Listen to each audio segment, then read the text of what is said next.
expertise, and commitment to this effort, it would have been impossible to achieve these important outcomes. I also want to thank the Caribbean Development Bank for its financial support for this initiative and its commitment to strengthening maritime security in the Caribbean region. And many thanks, too, to the regional security system for partnering with us on this endeavor. A special thanks to Commodore Arrington Sherlin and his expert team, including Rhea Reed, for their leadership, their dedication, and their overall stewardship of this program. I also extend a warm thanks to SICTE's key collaborator on this project, the International Maritime Organization, for its ongoing global leadership on all maritime issues. Throughout this engagement, we've worked hand in hand with Andrew Clark, and we thank him and his colleagues, including Peter Adams from IMO and the UK Department of Transport, for their invaluable support. And last but not least, I want to extend a special thanks to my team members in SICTE, Lisbeth Lurie, for their leadership and management of the project. She overcame many challenges in implementing this initiative in light of the COVID-19 pandemic. And we were truly grateful for the work of our key expert, John Platts, for his expertise, counsel, and wisdom that he brought to this process. Developing national maritime security strategies is key to promoting security in the Caribbean. These strategies help national authorities implement their long-term vision for developing and safeguarding their maritime domains, including territorial waters. These plans also assist in putting into place safeguards, which can serve to counter threats, which all states must address, such as terrorism-related activities, corruption, and poor management practices. National maritime security strategies also help states ensure that they're conforming to international rules and best practices relating to maritime operations, and that their domestic legislation and rules and policies, as was just noted, reflect those international norms. Improving maritime and port security in our hemisphere is a key objective of SICTE's work, and we've provided practical support to the region in this area now for nearly 15 years. But we haven't done it alone. We firmly believe in the importance of cooperation and coordination, and so we're honored to work alongside organizations such as the IMO, CARICOM Impacts, and RSS to strengthen maritime security in our region. As Ms. Reed noted just now, this particular effort has been 2 years in the making. Some of you will recall that we began, as she said, the journey in April 2019 with a briefing to the RSS Council of Ministers in St. Vincent and the Grenadines. Since then, SICTE has been working hand in hand with RSS headquarters, national authorities, and with key maritime officials in the beneficiary states to see this project to a successful conclusion. I'm particularly proud to confirm that together we have developed 4 comprehensive national maritime security strategies for Antigua and Barbuda, Barbados, St. Kitts and Nevis, and St. Vincent and the Grenadines. 3 additional strategies for Dominica, St. Lucia, and Grenada that have not yet been fully completed but are very nicely advanced. And 1 regional maritime security strategy for the entire Caribbean region. However, we know that the real value in a strategy and other similar policy documents lies in its use and implementation. And so today, I'd like to encourage all member states to first congratulate yourselves on this important accomplishment, but I also want to encourage everyone to begin implementing these strategies as quickly as possible. SICTE, of course, would welcome the opportunity to continue supporting you in that process and in other efforts to help strengthen and protect the Caribbean's maritime domain. Thank you for this opportunity to speak, and I now pass the floor back to Ms. Reed.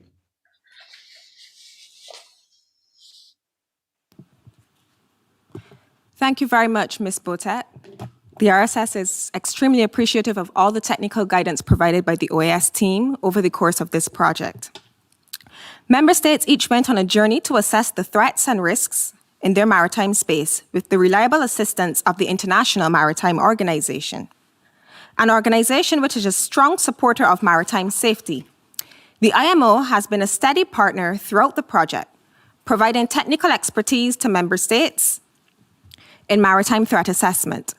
This technical guidance not only assessed threats occurring in the physical maritime space, but also assessed the vulnerability of other border security mechanisms which contribute to the protection of the maritime commons.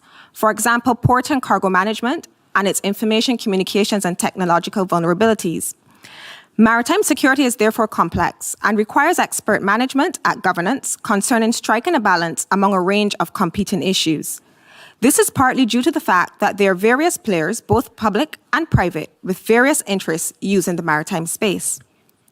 Our upcoming speaker has had the benefit of dabbling in the public and private sector. Peter Adams is the Special Advisor to the Secretary General and the head of the Maritime Security Section at the International Maritime Organization.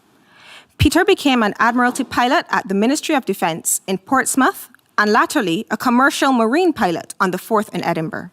He joined the IMO in June of 2021 as the head of the Maritime Security Section. It gives me great pleasure to invite Mr. Peter Adams to deliver remarks on behalf of the IMO. Mr. Adams? Thank you, Mrs. Reedbone. Distinguished participants, ladies and gentlemen, I'd like to start by recognising the enormity of the achievement of this product. Developing one national maritime security strategy is a complex undertaking in itself. Developing 7 national strategies and a regional strategy has never, to the best of my knowledge, been attempted before. This project, delivered despite the most challenging of COVID-19 pandemic restrictions, provided critical benefits for the RSS region.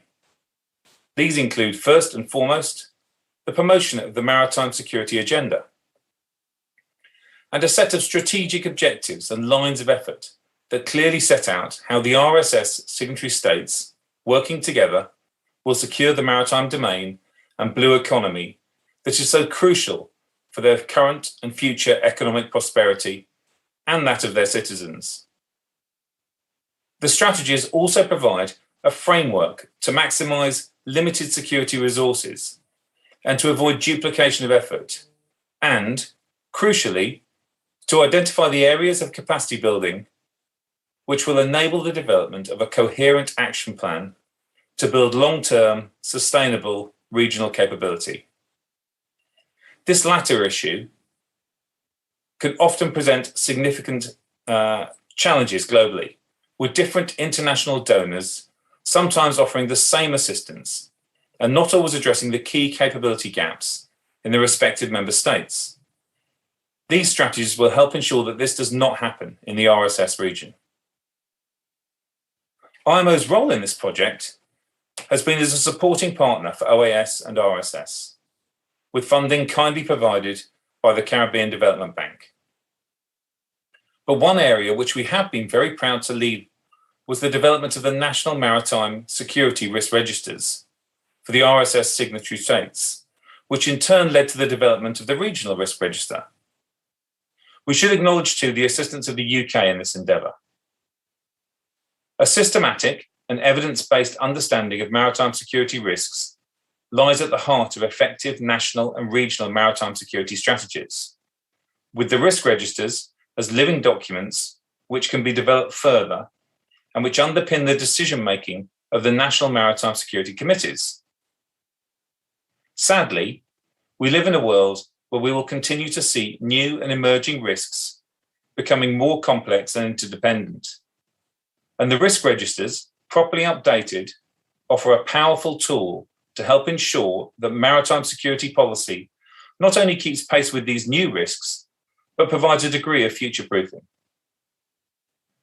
As I'm sure has been mentioned many times during the project, the purpose of the strategies is not just to sit on the shelf, but is to lead action plans to implement the vision that has now been so clearly articulated within the region. We at the IMO stand ready, working in partnership with OAS and RSS, to provide the technical assistance needed to help the signatory states deliver the activities to make this strategic vision a reality. The strength of the RSS Forum is to genuinely communicate between signatory states, coordinate security training, share assets, and enhance regional information sharing and maritime domain awareness. We very much look forward to working with you in the future. But for now, let's take a moment to acknowledge again this very impressive achievement, which provides the vision to safeguard maritime security in the region for generations to come. Thank you. Now I'd like to hand the floor back to Mrs. Reid-Bowen.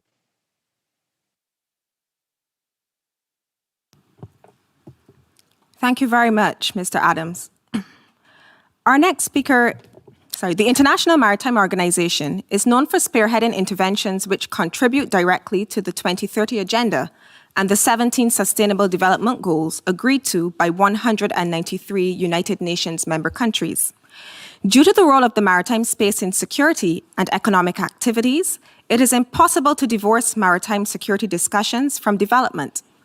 90% of the world's commerce travels by sea, and if we think about it, the vast majority of the world's population lives within a few hundred miles of the ocean, and nearly 75% of our planet is covered by water.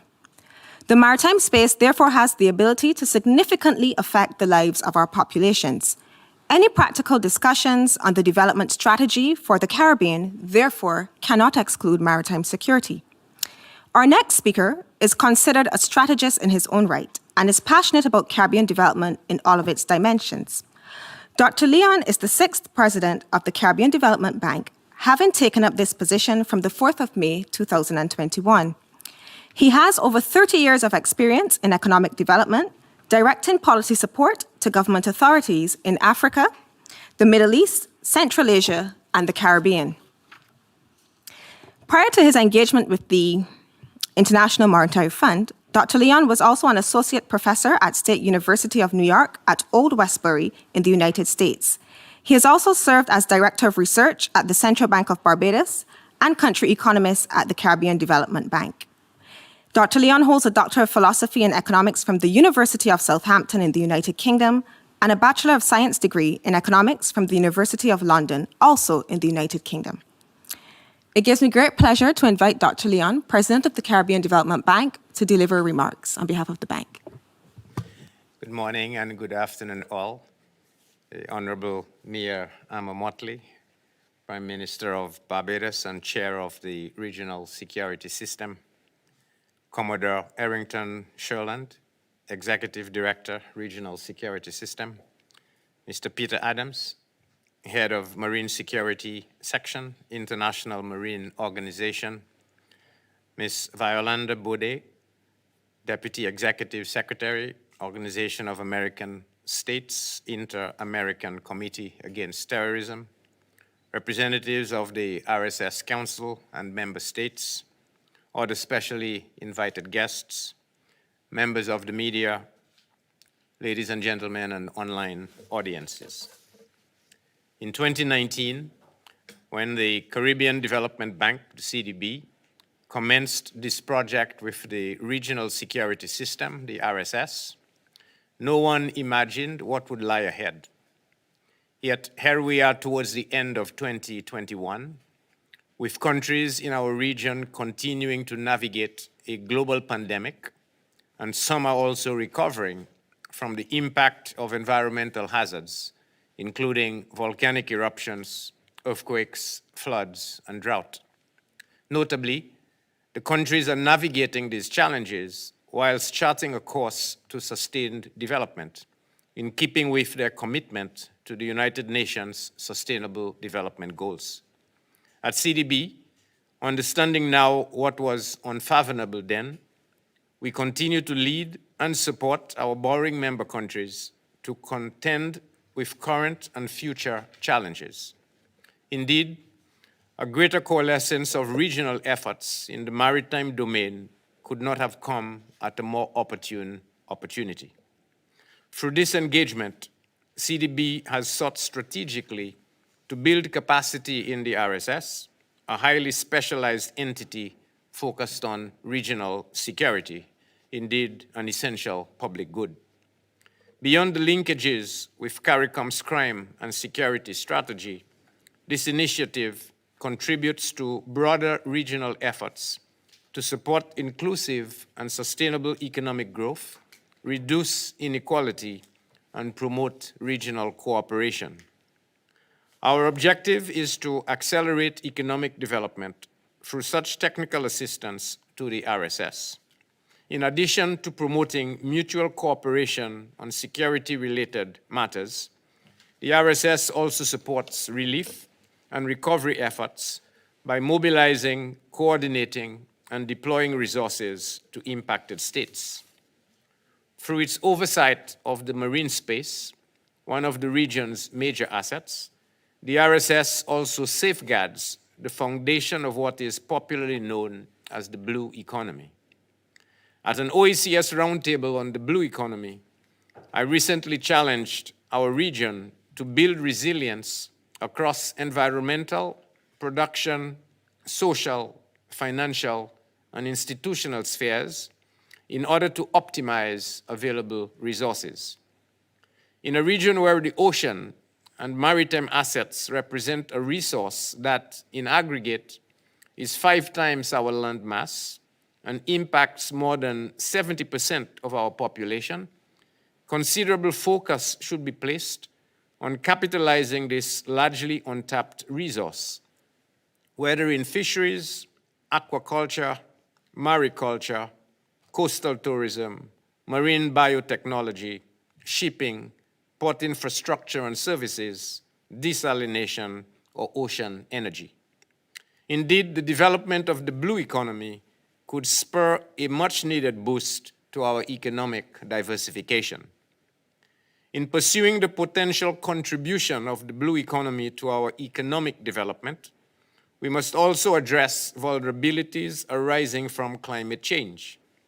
From 2000 to 2019, borrowing member countries of the CDB experienced 190 disaster events from natural hazard impacts, resulting in 14.5 million persons being affected, 238,000 deaths, and US $26 billion in physical damage.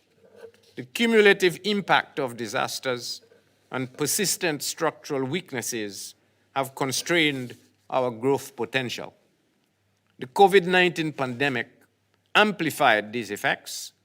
Based on CDB's latest revision, in 2020, all but one of our region's economies contracted, with 12 recording double-digit declines in gross domestic product growth rates. There is therefore need for an urgent call to action to mitigate the effects of and implement adaptation measures against such hazards, while strengthening our institutions and promoting sound social and economic policies to support the sustained development of our borrowing member countries. The new Regional Maritime Security Strategy, developed with technical assistance from CDB, incorporates some of these considerations. It identifies explicitly the need for each member state to continue utilizing its marine resources to derive economic benefits and prosperity from the blue economy. Through mutual cooperation, the RSS is seeking to improve performance at institutions engaged in maritime operations and tourism-related activity. With the shift to embracing common standards among the region's maritime security practitioners, the bank anticipates that these data-driven interventions will enhance maritime security across the region and leverage sub-regional cooperation. Commodore, we thank you for your commitment to ensuring the successful conclusion of this critical project, which is impacting all your member states and streamlining strategies in a highly sensitive and critical area. To the International Maritime Organization and the Organization of American States, both of which are participating in this event virtually, we appreciate your technical support as we build essential capacity in the region. We look forward to a successful implementation and your continued partnership as we maintain efforts to sustain the lives and livelihoods of our people. I thank you.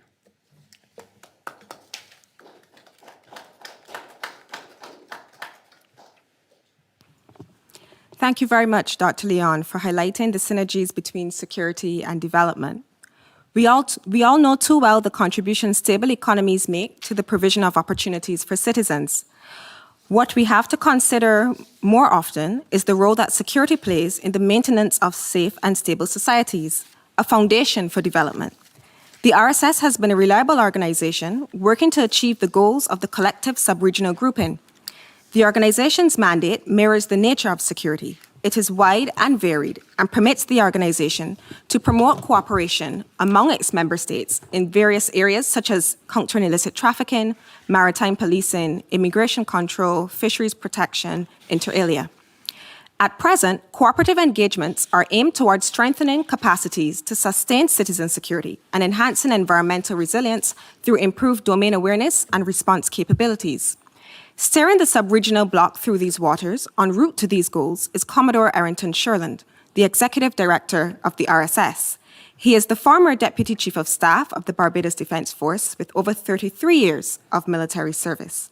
During his career in the military, Commodore Sherland served in several operational and administrative posts. He also served as Barbados's alternate representative at the Organization of American States and Barbados's delegate to the United Nations and the International Maritime Organization. He was also an advisor to the Barbados delegations negotiating the maritime boundaries and fisheries agreements with the Republic of Guyana and Trinidad and Tobago, respectively. He holds a master's degree in maritime administration from the World Maritime University in Malmö, Sweden. It gives me great pleasure to invite Commodore Sherland to deliver remarks on behalf of the RSS. Thank you very much, Ria. I wish to join in recognizing the presence of the Honorable Mia Motley, Prime Minister of Barbados and Council Member of the Regional Security System, Dr. Jean Leon, President of the Caribbean Development Bank, the Permanent Secretaries in the Ministries of National Security in the RSS member states, Mr. Peter Adams, Head of Maritime Security Section of the International Maritime Organization, Ms. Violanda Botet, Deputy Executive Secretary of the Organization of American States, the Inter-American Committee Against Terrorism, my dear friend, Lieutenant Colonel Michael Jones, Executive Director of CARICOM IMPLAX, the security chiefs or their representatives who are with us physically and those who have joined us virtually, other specially invited guests, members of the media, a very pleasant good morning. Today is a good day. It is a good day as we are happily bringing to a conclusion the very worthy project with the handing over of the national maritime strategies for the 7 member states of the regional security system and an overarching regional strategy. Barbados and the Eastern Caribbean states share not only historical commonalities, but also economic and cultural, and in several instances, familial ties. The physical and geographical closeness of our islands and shared maritime space also means that we have shared security challenges, such as transnational organized crime. These shared challenges dictate that cooperation and information sharing between the RSS member states is critical for maximizing maritime and port security by essentially multiplying the capabilities and resources of any one state. But why do we need comprehensive national maritime strategies and an overarching regional strategy? Ladies and gentlemen, sustainable development and peace and security are 2 sides of the same coin. Development and security go hand in hand. Fundamentally, there can be no sustainable development without security, stability, and peace. Our maritime space is a source for economic development that needs to be secured for the benefit of generations to come. I wish to suggest that maritime security is not simply about law enforcement and governance of a territorial sea or exclusive economic zone. It is about unlocking, in a sustainable and secure way, the growth potential of the blue economy. The importance of the maritime space for our collective future is undeniable. This importance is underlined by the United Nations 2030 Agenda and its Sustainable Development Goals, in particular, Sustainable Development Goal number 14, which speaks to the conservation and sustainable use of the oceans, seas, and marine resources. The oceans have a tremendous potential for boosting economic growth, employment, and innovation, as the blue economy encompasses ocean-based industries such as shipping, fisheries, renewable energies, maritime transportation, seaports, tourism, and marine biotechnology, as well as its natural assets such as carbon dioxide absorption.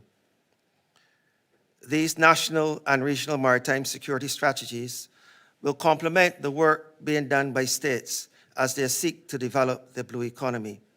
Work such as the Growth Master Plan by the Government of Grenada, the 2018 study done by the Caribbean Development Bank titled Financing the Blue Economy, a Caribbean Development Opportunity, and the Eastern Caribbean Regional Ocean Policy that is currently being reviewed by the Organization of Eastern Caribbean States, and also the Blue Economy Strategy that is being developed by the Government of Barbados.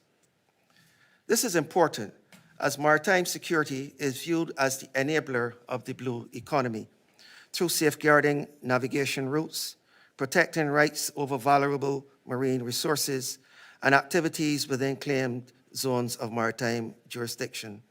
Therefore, maritime security ensures good order at sea. The strategies were developed with the financial assistance from the Caribbean Development Bank and technical assistance from the International Maritime Organization and the Organization of American States. We are truly grateful and treasure this partnership. This project, however, was not without challenges, least of all COVID-19. We launched in March 2019 and had an original completion date of March this year. The advent of the COVID-19 pandemic meant that we had to revise the project plan, primarily for two reasons. Firstly, we had to cancel the in-country visits for workshops and follow-up assistance by the OAS and IMO technical support team. This consequently meant that we had to do those meetings via Zoom. And secondly, we had delays in establishing each member state's strategy development working group due to key personnel being assigned to pandemic-related policy and operational priorities. In this regard, I must place on record our appreciation for the flexibility demonstrated by the Caribbean Development Bank, the Organization of American States, and the International Maritime Organization that allowed us to reach this stage. I must also note the contributions of Ms. Elizabeth Laurie from the OAS, Mr. Andrew Clark from the IMO, and Mr. John Platts, who was a principal drafter of the policies, as well as the project leads and working groups in each member state, without whom this could not have been achieved. I wish also to acknowledge the hard work of my own staff at the RSS, in particular, Mrs. Rhea Reed-Bowen, who's the program coordinator, and Mr. Rolrick Sobers, who's the regional maritime officer. In closing, permit me to highlight that when it comes to maritime strategy implementation, the state must have the tools to achieve the stated strategic ends. The state must be able to actually take on the tasks required to realize those strategic ends. The state must have the legal authority and jurisdiction in place to secure, govern, and develop the maritime space, and must back all these aspects with sustained and committed support among key decision makers. Only with a safe, secure, and stable maritime domain can a prosperous blue economy thrive. I welcome the offer of assistance from the OAS and IMO to assist the RSS with the implementation of these strategies. Ladies and gentlemen, I thank you for the opportunity to be part of this process. Thank you very much. Thank you very much, Commodore Sherlin, for highlighting the importance of the project and its role in the strategic work of the regional security system. I now take this opportunity to invite Commodore Sherlin to present the draft National Maritime Security Strategies to our representatives for St. Vincent and the Grenadines, St. Lucia, St. Kitts and Nevis, and Antigua and Barbuda.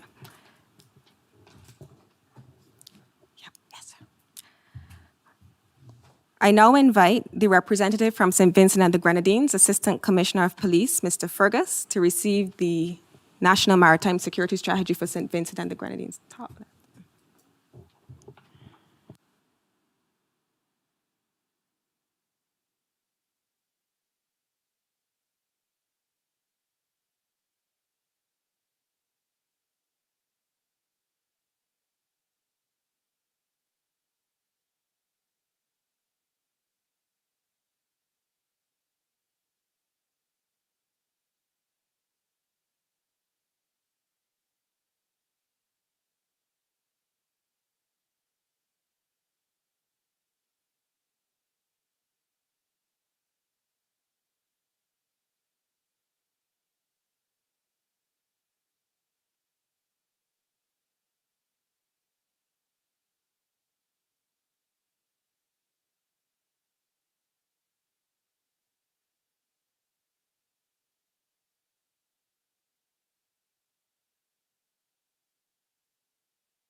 And I'll ask Commodore Sherlin to remain to receive the strategies on behalf of the Commissioner of Police for the Royal Grenada Police Force and the Chief of Police for the Commonwealth of Dominica Police Force.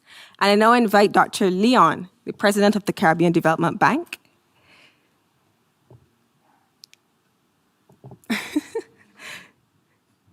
to hand over the strategies to Commodore Sherlin.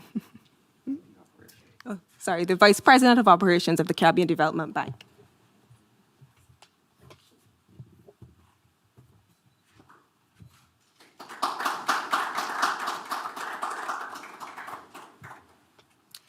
As well as the National Maritime Security Strategy for Grenada.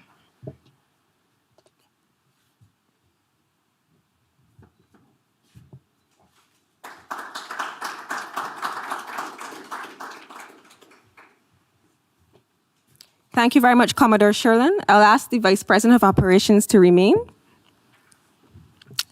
And I invite Commander Mark Peterson to receive the draft National Maritime Security Strategy on behalf of Barbados.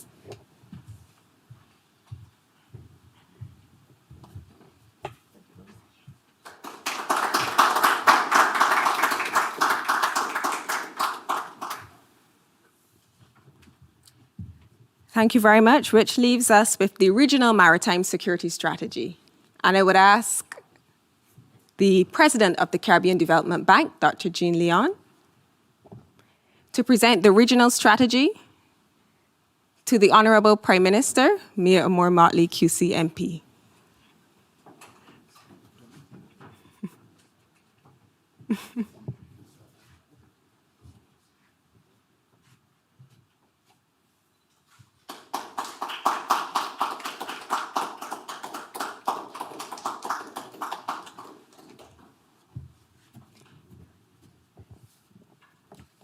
Thank you very much.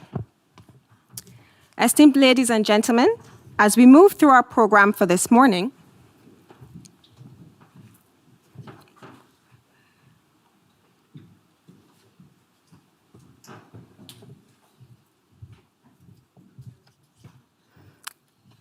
a short video was produced to highlight the various perspectives of the benefits of this project from some of our key stakeholders.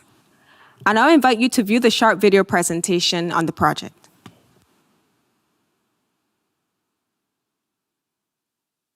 The maritime space within the Eastern Caribbean is very important for the economic stability of the islands. Linkages in trade, tourism, agriculture, and human resources are a few reasons the connecting waters play a significant role in the region's sustainable development. It is therefore necessary to maintain and even enhance activities to ensure the safety and connectivity in the maritime domain. In October 2019, the Regional Security System and the Caribbean Development Bank launched an initiative which was designed to enhance the organization's capacity to coordinate maritime security cooperation across its 7 member states with the development of the regional and national maritime security strategies. Executive Director of the RSS, Commodore Arrington Sherland, stated that the strategy was necessary in ensuring safer seaports and harmonizing activities within the maritime space. It is important to connect all the players, be it Coast Guard, Marine Police, Customs, Immigration, and also to protect the blue economy. And what are the benefits of the blue economy? And to ensure that the blue economy is sustainable for generations to come. The national maritime strategies will ensure that all those players that have a stake in ensuring that borders are protected will be able to do so in a coordinated fashion. That ultimately is the objective of the national maritime strategies and the overarching regional maritime strategy. The collaborative approach needed to secure the region is epitomized through the RSS's ongoing partnership with CDB. Director, Projects Department, Caribbean Development Bank, Mr. Daniel Best, highlights the relationship between security and development from the CDB's perspective and what developmental benefits are expected to redound to the region. Having identified regional security as a public good and in support of our regional cooperation and integration efforts, it is critical that the organization invest in strengthening capabilities within the RSS system. Given that the majority of global trade is conducted via seaports, and the fact that the Caribbean Sea is ranked as one of the principal waterways in the world and one of the most intensive maritime traffic areas globally, this project complements ongoing work by the bank in a variety of areas. Our interventions at several seaports in disaster risk reduction, combating climate change, and in trade and economic development can only benefit from improved regional cooperation, interconnectivity, and efficiency at our borders. The waters which connect our states have been faced with numerous challenges as law enforcement officials tackle new and emerging threats in the current complex environment. Major Baz of the St. Kitts and Nevis Defense Force highlighted some of the issues which affect their borders and noted that a collective approach was the only effective way to fight the illegal activities. The domestic crime and gangs that affect St. Kitts and Nevis covers areas such as the illegal trafficking in arms and ammunition, intimidation, gang-induced violence, and the inclusion of youth into the gang culture or the recruitment of youth into the gang culture. The maritime strategies address not only the individual states' challenges, but identifies regional cooperation as a mandatory input to effect a broader maritime approach to human, national, and regional security. In addition to improving security of the territories, the strategy will also benefit the management of ports in RSS member states. Director of Maritime Affairs in St. Vincent and the Grenadines, Mr. Hyrone Johnson, reaffirms the need for such a strategy as regional ports of entry aim to align with international standards. This strategy explains how SVG organizes and uses its current national capabilities to identify, assess, and address maritime security issues and how it intends to improve SVG ability to do so in future through the most efficient use of available resources. The initiative has been funded by the Caribbean Development Bank and the RSS, while technical support was provided by the Organization of American States. Deputy Executive Secretary of SICTE, Violanda Botet, shares the hemispheric commonalities regarding the maritime security challenges and counter-initiatives in securing the maritime space. By establishing a high-level policy framework and vision for securing the state's maritime domain, including ports and territorial waters, OAS member states can help safeguard their ports, their waters, and their communities. OAS SICTE would like to focus in the future on providing technical support and additional capacity building, which would be tailored to addressing the results of the unique national assessments completed during this project. This has indeed been a worthwhile project for the RSS. Stakeholders eagerly look forward to the developmental benefits expected with the implementation of these strategies.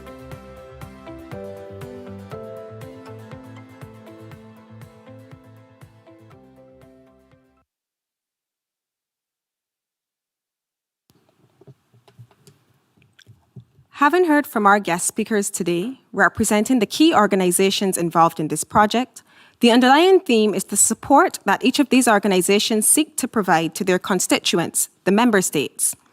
Each of the RSS member states benefit from the services provided by these organizations in some form or fashion. As we move towards fruitful engagement with our constituent member countries, it is important for us to remain knowledgeable about the contemporary realities of the member states that we serve and seek to find innovative ways of supporting and strengthening them as we maneuver through this international system. Our featured speaker is familiar with the unique challenges faced by small island developing states as we seek to advance our development. Similarly, she's also aware of the need to leverage the blue economy in our quest for further development. She needs no introduction, but I have the distinct honor of inviting the Honorable Prime Minister, Mia Amor-Motley, QC MP, Prime Minister of Barbados, to deliver the feature address on this occasion. Honorable Prime Minister. Thank you very much, Madam Chair. It is a pleasure this morning to join all of you on the occasion of the handing over of the National Maritime Strategies for the RSS member states and indeed the overarching regional strategy. Maritime security, as we always know, has played a pivotal role in the history and the development of our region. The sea has always been central to human development as a provenance of our resources and as a means of transport, information exchange, and of course, strategic dominion. However, even though the prominence of the maritime domain in the global and regional economic development is there and our national security over the last few centuries is acknowledged, it is safe to say that some practitioners in the Caribbean have not fully embraced the contributions the security of the maritime space could make to our developmental projects. In colonial times, there was no doubt that this was what connected us, indeed, as Caribbean territories, and a strong maritime infrastructure with significant investment in marine ports and British naval power was to secure the economic and financial dominion of the British. And of course, those other colonial powers who chose to use the Caribbean as a platform for their games. It is often acknowledged that these investments were linked to these colonial powers' great importance with respect to their issue of mercantilism, which was at the center, we all know, of their strategic expansion across the globe. History has recorded that in every aspect. Today, the ocean continues to be playing a pivotal role in our global economic order, with over 90% of the world's trade traveling by the oceans. If we travel back in time to the mid-20th century, mid to late 20th century, the attention paid to maritime security and its contribution to economic development by some of our territories may not have mirrored the attention paid by other actors in the international system. Additionally, enhancements to maritime security management frameworks focusing on improving maritime law enforcement capabilities and enshrining the protection of the maritime commons in national defense and economic strategies was simply not adequate. Let us put this policy position into perspective. And I do this all the time. The RSS space, my friends, for the 7 member states is 412,804 square kilometers, or just under 160,000 square miles. To put it into perspective, that therefore means that the RSS maritime space is 128 times larger than the territorial jurisdiction of the combined territories. In our own case in Barbados, our maritime space is 433 times that which we have responsibility for on land. We are responsible basically for more ocean space than we are on land. It is for that reason that my government established for the first time a Ministry of Maritime Affairs and Blue Economy. My friends, that therefore means that this is a very large space to secure against illicit trafficking activities, exploitation of living and non-living resources, and indeed the opportunities for economic development with respect to that area are vast. I do not paint this picture for the Caribbean with the intention to cast blame on people previously who had not exploited it. But the reality is that we are now in uncharted waters, and we now know that we cannot rely only on our land jurisdiction, but must exploit fully and protect fully our maritime resources. I believe that this whole idea of having a strategy will give us insight into assessing the significant strides that we have made and indeed that we must continue to make for our people as we go forward. Let us forward to the point where the RSS joins the rest of the actors in the international system in acknowledging the wide encompassing definition of security and the inherent inclusion of new players and additional complexities to the security environment. The emergent perspective on security further therefore underscores the quixotic relationship between development and security, which we all too well. While the security development nexus is not new to the RSS, and we know that clearly, it certainly provokes thought and action surrounding the power and potential of the sea to advance those productive sectors, as I've just referred to, in our national economies and the need to secure this space. We're required as well to reflect on the wrath of the ocean, and we know it only too well with the coastal erosions that we've seen over the years, and perhaps with greater regularity because of the climate crisis that we face. We know the extent to which key infrastructure has in fact been damaged and in some instances destroyed in the region as a result of that wrath of which I spoke. To my mind, therefore, we must see maritime security as a confluence of a number of things. One, traditional security measures such as the defense of the homeland at sea and the protection of our trade routes, which have been disrupted so much in recent times. Two, the protection of the maritime environment, countering marine pollution, improving ocean health generally, and increasing the resilience to fight the effects of climate crisis, which we know is fully upon us. Three, economic development, specifically leveraging the use of resources in our maritime space for economic development, whether it is fisheries, whether it is minerals, or whether it is coming to an end with respect to how we close off our fossil fuel exploitation as we get ready to fight the new world that requires us literally to put our lives and our livelihoods at the center given the climate crisis. And at the strategic level, it is therefore difficult and ill-advised to separate non-traditional security concerns from maritime security discourse. As we deliberate further on this concept within our own reality, permit me therefore to paint a picture of the sub-region. The contemporary security environment is now thought to become more complex, characterized by various modalities of security threats such as the transnational organized crime that Commodore Sherlin spoke about, money laundering, terrorism, piracy, environmental degradation, pandemic diseases. I can go on and on. While the presence of the myriad threats holds true in the regional space, it is equally important to recognize that non-traditional threats, particularly environmental degradation and climate crisis, and the health security features prominently in our development and security discourses today, are things that we must keep in mind. The climate crisis has affected security in both the traditional and the non-traditional sense. Non-traditional from the perspective of the impact of rising sea levels on agriculture, inclusive of what it has done to our fisheries environment, thus affecting our food security and nutritional security ultimately. The disruption in economic security caused by the closure of our air and sea ports due to floodings caused by sea level rise, or indeed the intense weather systems that we are seeing that bring the short, sharp showers that we are seeing all too often now in our afternoons. And likely sea level rises vary as a result from the rainfall patterns and intensified hurricane systems that we now know can affect us all. I've spoken too often also of the impact of seawater incursion into our aquifers and the extent to which that will make access to groundwater even more challenging as we go forward. 2017 was that year that showed us the possibility of what could happen with the impact on Dominica and Antigua and Barbuda in particular with those successive hurricanes that hit us. The coastal and inland flooding due to intensified storm surges, as I said, have also continued to be a problem for too many of our other countries.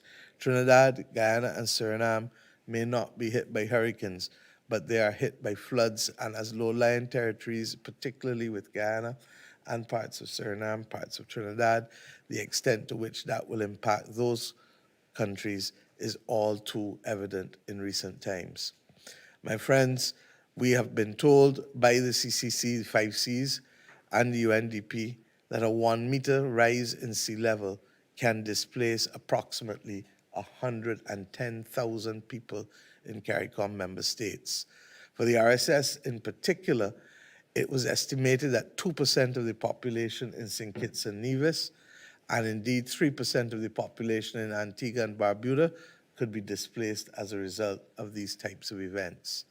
This potential displacement leads us to inquire if the current response in our member states can accommodate management of mass migration or displacement of such a large number of persons. Commodore Sherlin and myself have been in conversations recently with some of our international partners with respect to this reality of our capacity to be able to handle mass migration as a result of climatic events. It is our judgment that there is much work to be done if we are to be able to do this seamlessly, and time is not on our side.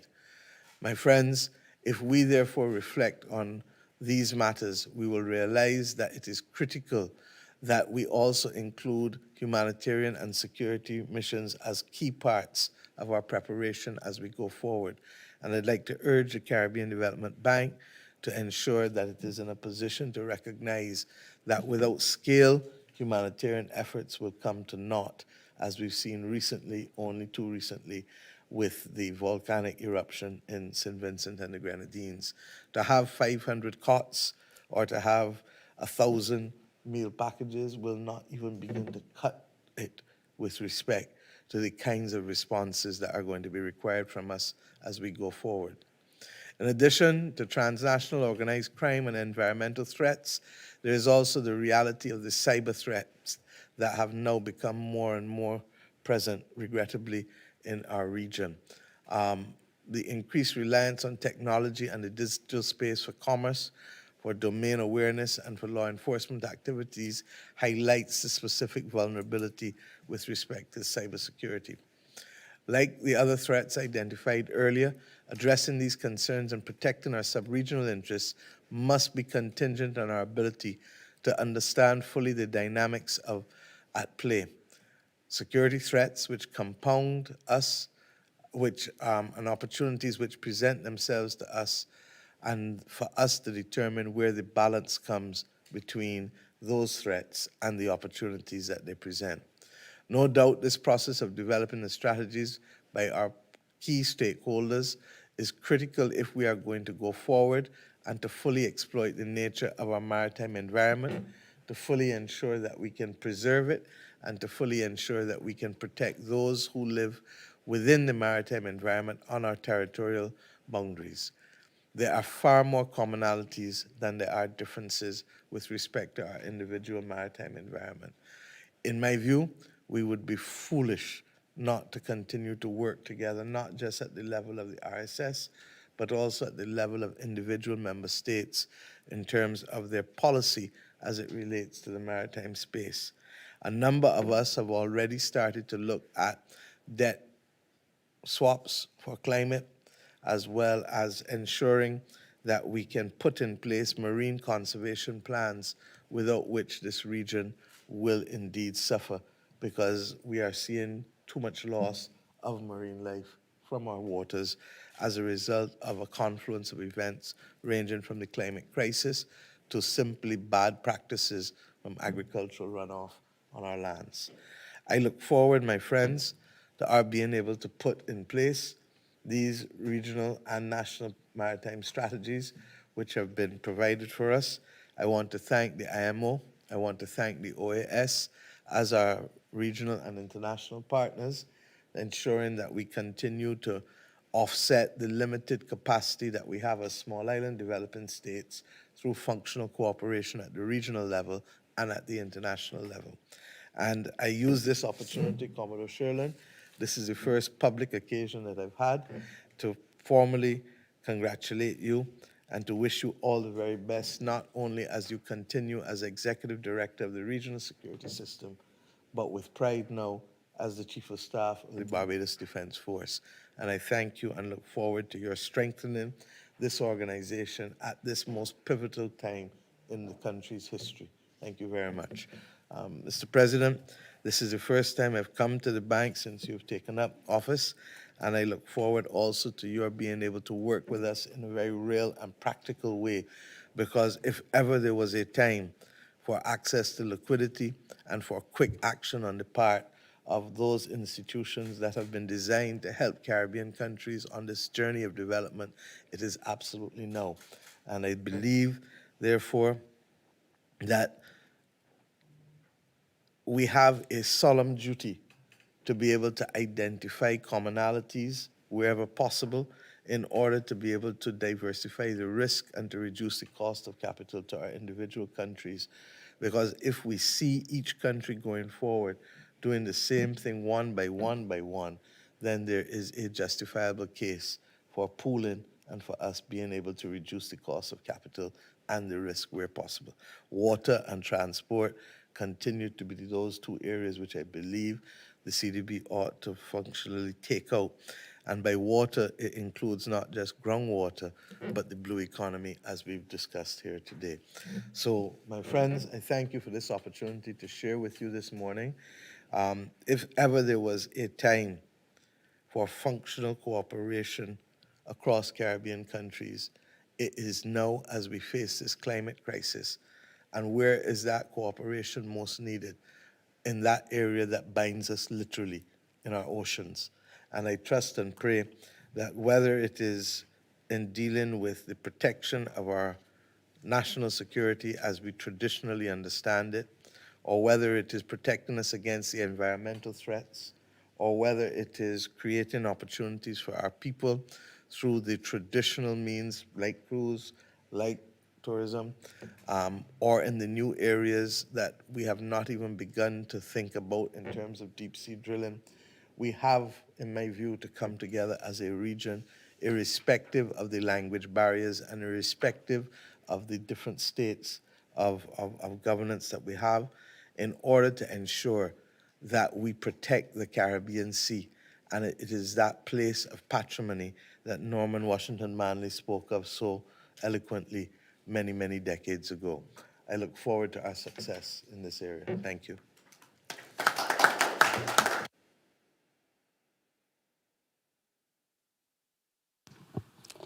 Thank you very much, Honourable Prime Minister, for the thought-provoking speech. It definitely gave us much to consider as we come to grips with our current environment. Ladies and gentlemen, the importance of the blue space cannot be emphasized enough. It is a vessel used to provide the majority of goods and services to and from states, and it carries the lifeblood of the global system that links every country on Earth. On behalf of Commodore Sherlin, I want to take this opportunity to thank the Honourable Prime Minister for being with us this morning and our partners from the Organization of American States and the IMO for supporting the project. Your interventions have been appreciated. Ms. Botet, Mr. Adams, thank you, and please relay our gratitude to your principals. To the Caribbean Development Bank, thank you for supporting the RSS in its quest to generate greater coordinated efforts at securing the Maritime Commons. Dr. Leon, your presence with us this morning continues to underscore the value the bank places on security and its relationship with the regional security system. To the representatives of the RSS member forces here today, thank you for supporting this cause. A special thank you also goes out to the project leads who led national efforts to design and develop those strategies. Lieutenant Colonel Walker, Mr. Wayne Maiku, Lieutenant Commander Derek Brathwaite, Mr. Harold Geist, Mr. Fred Redhead, Mr. Ricky Quinlan, Major Andrew Bass, and Mr. Hyron Johnson from each of the RSS member states. And lastly, thank you to the virtual audience who joined us today to celebrate this achievement. A pleasant good morning to you all.